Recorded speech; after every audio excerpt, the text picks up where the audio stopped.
Bismillahirrahmanirrahim. Assalamualaikum warahmatullahi wabarakatuh. Waalaikumsalam warahmatullahi wabarakatuh. Selamat siang, apa kabar teman-teman semuanya? Siang Pak, alhamdulillah baik. Alhamdulillah baik ya, semoga semuanya mempunyai kabar yang baik selalu. Sebelum memulai ke pembelajaran, alangkah baiknya kita mulai dengan baca doa terlebih dahulu.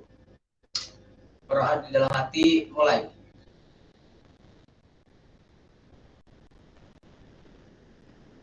Doa selesai. Seperti biasa, sebelum Bapak mulai ke tahap pembelajaran, hari ini akan Bapak absen dulu. Selumi Fitriani hadir? Hadir Pak. Siti Rayani Kurniasari hadir? Hadir Pak. Hadir. Putri Wardatul Anda? Sakit Pak. Oh, sakitnya, kita doakan semoga lekas sembuh ya Putri. Baik, kita lanjut. Sebelumnya Bapak punya pertanyaan nih untuk materi hari ini dimulai. Sebelumnya ada yang tahu nggak sebelumnya itu Bapak ngasih PR materinya tentang apa? Saya Pak. Ya boleh Semi. Tentang desain perancangan alur untuk multimedia interaktif. Ya betul ya, hari ini kita akan membahas tentang desain perancangan multimedia interaktif. Jadi ada dua bahasan inti yang bakal kita bahas pada pertemuan hari ini. Yang pertama yaitu membuat sebuah flowchart, dan yang kedua membuat storyboard dalam sebuah halaman desain web ya. Baik, sebelumnya mohon izin ya Bapak untuk duduk karena pekan ini hanya materi saja, hanya teori saja. Izin share screen sebentar.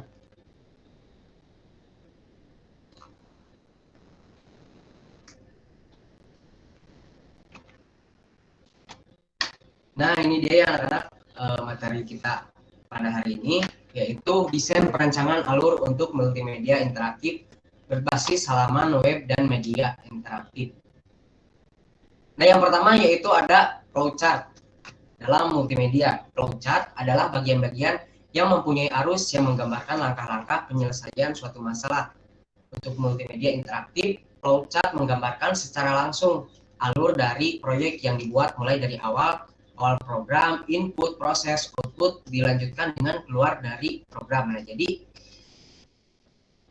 sederhananya flowchart itu sebuah rancangan atau konsep secara visualnya gitu ya, ketika sebelum membuat sebuah desain. Nah, berikut ini contoh simbol-simbol dari diagram sebuah flowchart. Ya mungkin nanti bisa kalian tulis ya untuk tugas hari ini. Jadi pekan depan nggak ada tugas, nah jadi tugasnya kalian mengumpulkan gambar dari flowchart hari ini. Lanjut, kemudian dalam flowchart itu ada yang namanya struktur navigasi proyek multimedia. Antara lain, yang pertama ini bentuknya linear. Navigasi yang dilakukan secara berurutan sehingga pengguna melakukan satu persatu secara berurutan. Jika satu halaman diklik, maka akan muncul halaman selanjutnya, begitupun seterusnya. Nah, contoh dari bentuk navigasi linear ini akan Bapak tampilkan. Nah, ini dia buku cerita digital. Nah, dalam buku digital cerita digital itu kan ada yang namanya halaman gitu ya. Jadi yang namanya buku kita harus membacanya secara bertahap gitu kan, dari halaman 1 kemudian ke halaman 2 dan juga sebaliknya kita bisa kembali ataupun lanjut ke halaman 3. Nah, yang selanjutnya ini ada hierarki yang bentuknya hierarki. Jadi navigasi ini bentuknya itu seperti cabang pohon yang merupakan linear dengan percabangan. Nah, dalam navigasi hierarki ini kira-kira ada yang memberi contoh nggak? Contoh aplikasi dari hierarki itu contohnya diterapkan dalam aplikasi apa?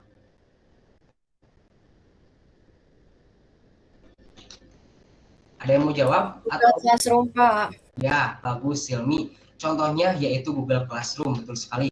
Nah, jadi kan di Google Classroom itu kita bisa memilih pelajaran mana, kemudian kita bisa mengumpulkan tugas di sana. Kemudian di dalam sebuah pelajaran itu sendiri ada opsi-opsi lain. Kita bisa mengupload ataupun bisa mengumpulkan tugas. Kalau kita ingin beralih ke pelajaran yang berbeda, nah tentu saja harus kembali ke halaman utama. Ya, seperti itu. Kemudian yang ketiga, navigasinya itu non-linear. Navigasi yang dilakukan secara bebas tanpa melalui jalur yang telah ditentukan. Pengguna dapat bergerak bebas tanpa ada pembatasan. Nah, jadi non-linear ini sebaliknya dari navigasi linear. Kalau linear mah gitu kan hanya bisa satu arah. Nah, kalau di non-linear ini bisa kita kemana saja gitu ya, dari halaman 1 kemudian ke halaman 6, dari halaman 6 ke halaman 5, diacak sebisa mungkin gitu ya. Jadi lebih interaktif dari non-linear. Nah, kira-kira contohnya apa? Ada yang bisa jawab nggak?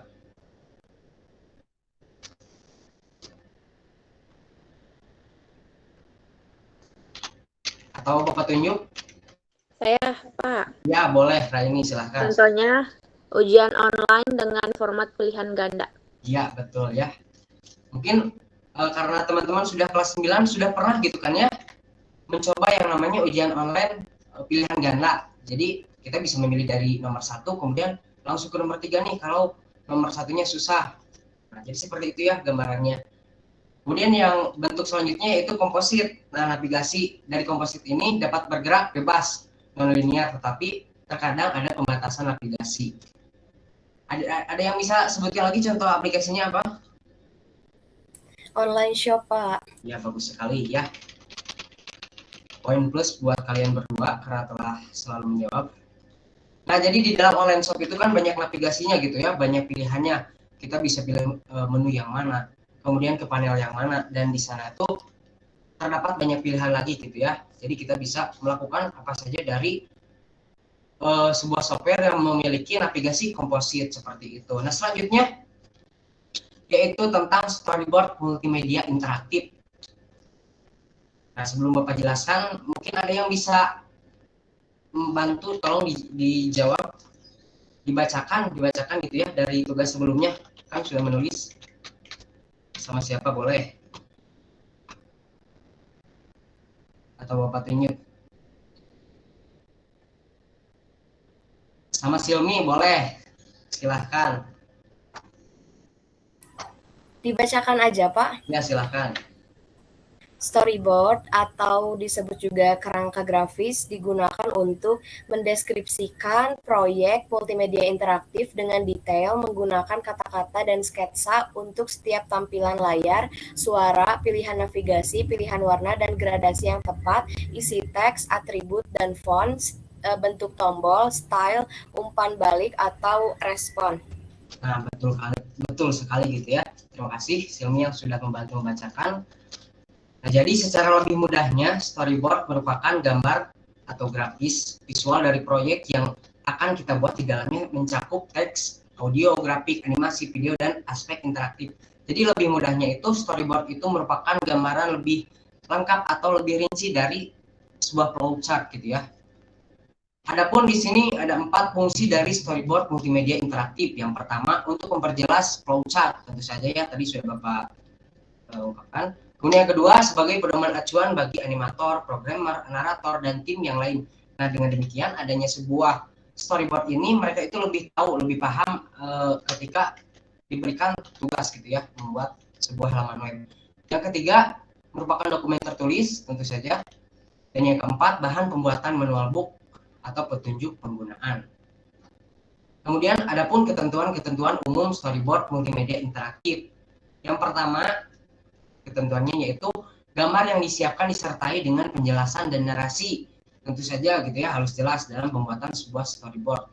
Yang kedua, pembuatan storyboard diawali dengan gambar visual. Jadi rancangannya itu bisa berupa sebuah kotak ataupun coret-coret tata letaknya gitu ya seperti itu. Kemudian yang ketiga, narasi digunakan untuk melengkapi hal sulit yang tidak bisa diwakili dengan bentuk visual.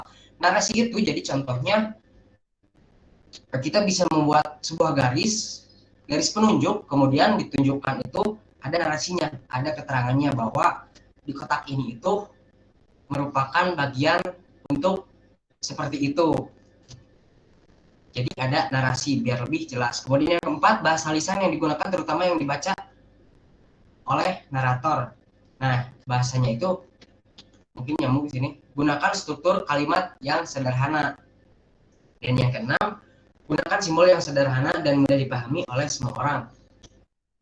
Dan yang ketujuh, gunakan gambar dalam bentuk yang menarik serta komposisi yang tepat dan mudah dipahami.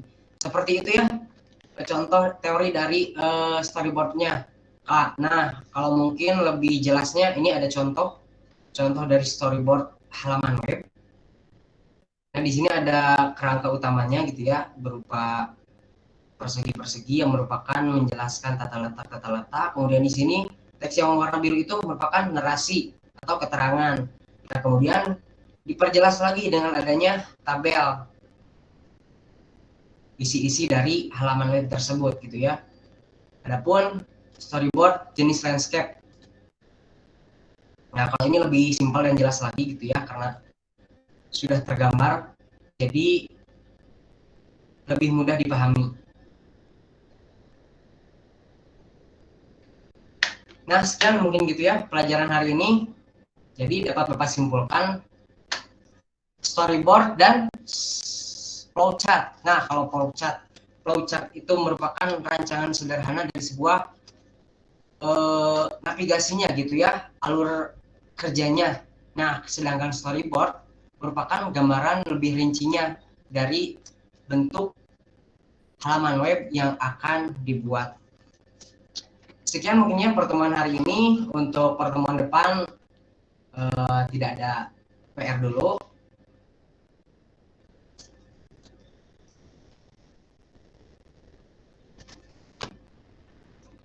Sebelumnya, apakah ada yang ingin ditanyakan dulu atau tidak? Apakah sudah cukup jelas? Baik, sudah cukup jelas ya. Kalau tidak ada pertanyaan, Bapak tutup dengan doa kifaratul majlis. Subhanakallahumma bihamdika asyhadu an la ilaha illa anta astaghfiruka wa atubu ilaik. Sekian yang dapat Bapak sampaikan, semoga bermanfaat. Wassalamualaikum warahmatullahi wabarakatuh. Waalaikumsalam warahmatullahi wabarakatuh. Terima kasih, Pak. Waalaikumsalam warahmatullahi wabarakatuh.